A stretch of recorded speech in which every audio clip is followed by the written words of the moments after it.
O presidente dos Estados Unidos convocou para hoje o seu Conselho Nacional de Segurança para avaliar a questão da Venezuela e decidir o que fazer.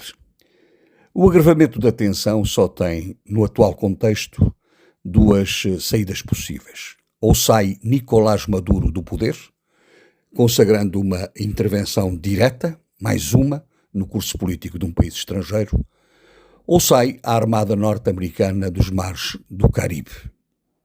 Em rigor, pode haver ainda uma terceira, a saída dos dois, mas o resultado político reconduz-se objetivamente à primeira hipótese. O poder de Maduro sustenta-se numa base ilegítima, não corresponde à expressão da verdade eleitoral que resulta do voto popular e exerce de forma autoritária e repressiva, desrespeitando os direitos dos cidadãos e reprimindo as oposições.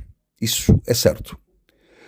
O que se pode questionar é, no entanto, a que título os Estados Unidos, que hoje navegam em águas turvas na sua democracia interna, interfere de forma tão direta na Venezuela e porquê?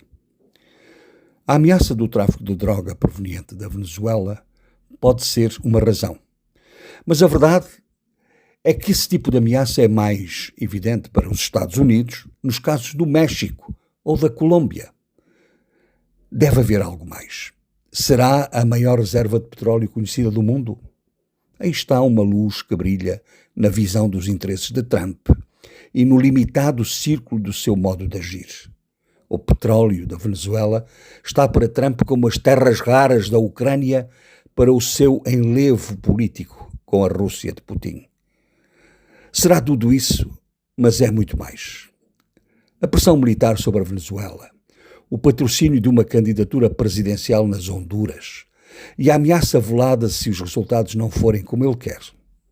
As pressões sobre o México, a Colômbia e a Nicarágua, sejam quais forem as razões, dão força à tese de uma partilha de poder global entre as grandes potências, em que o continente americano e o Médio Oriente se colocariam sob a asa dominante e protetora dos Estados Unidos.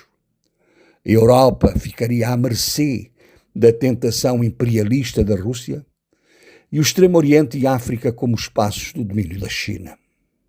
Esta partilha tácita do mundo corresponderia a uma certa graduação do poder dos Estados, em que a ordem internacional deixaria de ser conformada pelos Estados e pelas suas instituições globais, enquanto construção soberana de cidadãos, para passar a ser de súbditos sob proteção.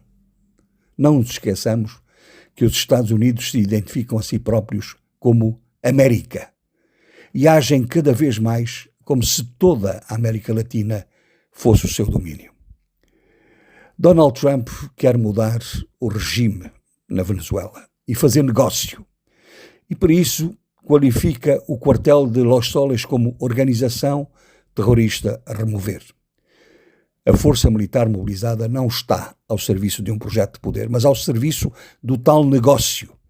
É instrumental nessa política de dominação e de negócio, porque autoritarismo por autoritarismo, os Estados Unidos de Trump e a Venezuela de Maduro são irmãos gêmeos, apenas variando na invocação das motivações que os animam. A democracia não é, certamente. Os Estados Unidos não deverão invadir o território da Venezuela. As invasões militares e a estratégia da ocupação nos tempos que correm não geram resultados de curto prazo e nem sempre resultam como previsto. O que querem mesmo é afastar Maduro e eliminar as lideranças militares que controlam os cartéis da droga.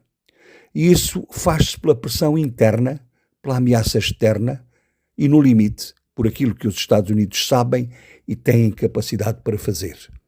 Os bombardeamentos seletivos à distância, a eliminação dos identificados, a supremacia tecnológica da guerra, invadir e ocupar têm outros riscos e os Estados Unidos não os querem correr.